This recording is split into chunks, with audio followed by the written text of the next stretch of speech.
Bapak. Pagi juga. Bagaimana kabar Bapak hari ini? Alhamdulillah sehat. Ibu sendiri gimana? Alhamdulillah saya juga. Bapak izin pada hari ini saya ingin mewawancarai Bapak terkait dengan pengambilan keputusan berdasarkan nilai-nilai kebajikan. Boleh ya Pak? Boleh.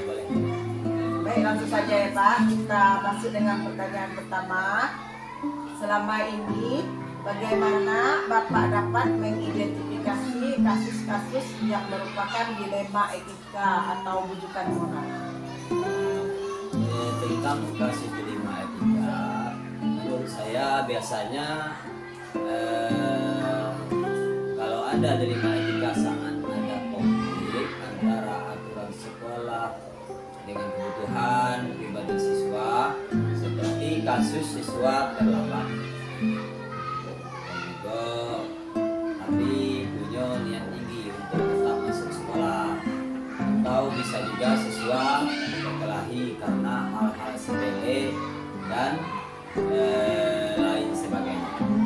Jadi Bapak akan tahu ya apabila ada konflik antara aturan sekolah dengan kebutuhan pribadi siswa tadi ya Pak. Ya, ya. Nah, jadi seperti tadi Bapak sebutkan ada kasus siswa terlambat. Nah, tapi siswa ini punya niat tinggi ya Pak. Iya.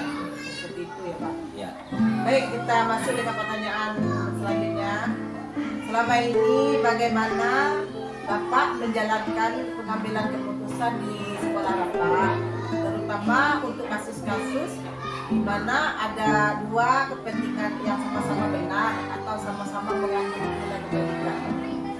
Menurut saya biasanya mengajak beberapa orang dari tim pimpinan dan pengelolaan sekolah untuk berdiskusi.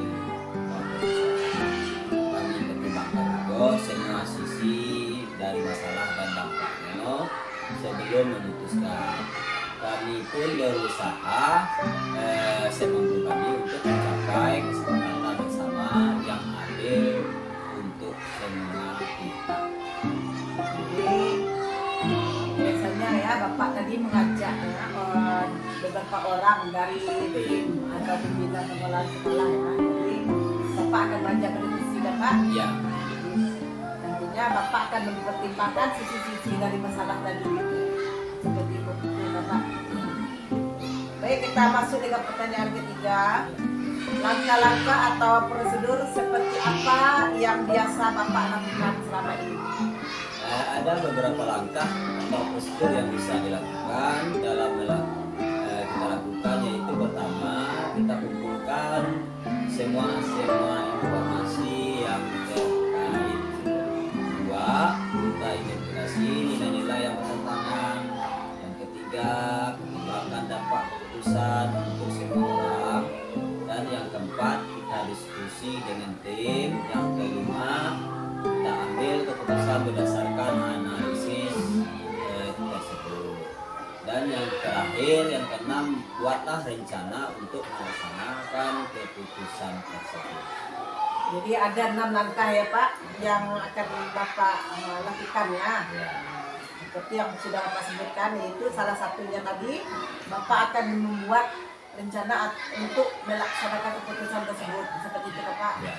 Baik, selanjutnya kita masuk dengan pertanyaan berikut. Hal-hal apa saja yang selama ini Bapak anggap efektif dalam pengambilan keputusan pada kasus-kasus dilema etika?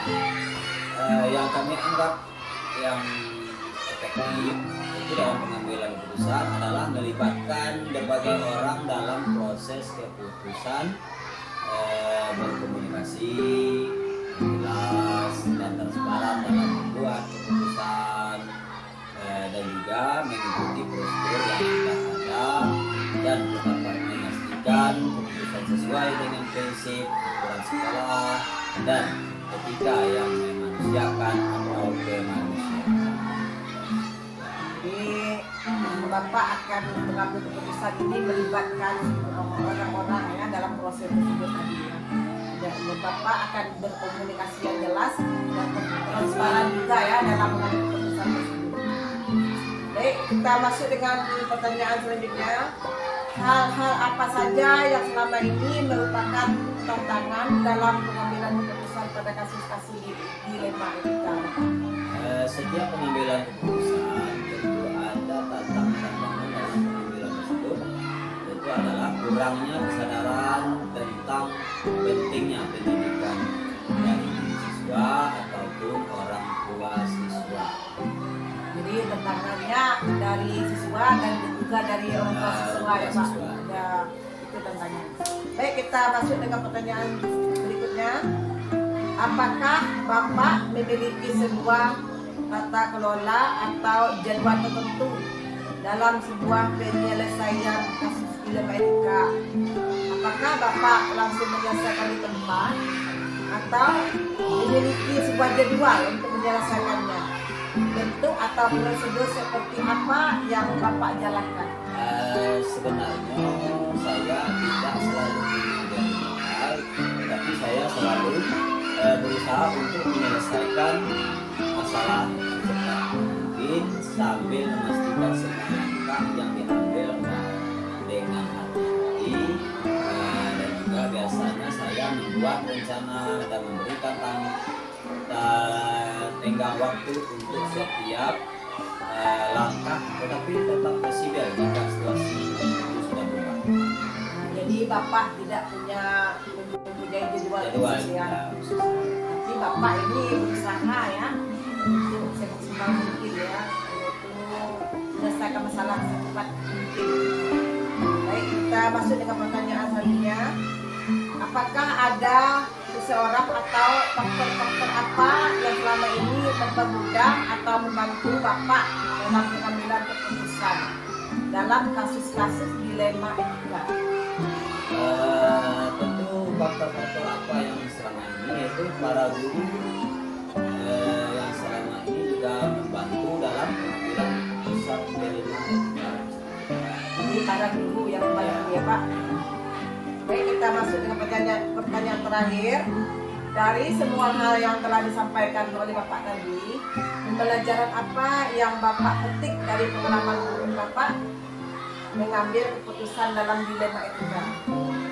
Pembelajaran yang kami ambil yang dapat petik adalah perlunya memperhatikan budaya lingkungan sekolah untuk mengambil keputusan tersebut. Jadi pembelajaran yang Bapak ambil, Bapak akan memperhatikan budaya lingkungan sekolah ya untuk mengambil keputusan tersebut ya. Baik Bapak, untuk hari ini ya demikianlah kegiatan wawancara kita pada hari ini. Terima kasih atas waktunya Bapak ya sudah bersedia ya untuk diwawancara oleh saya. Lebih dan kurang saya mohon maaf ya. Saya tutup dengan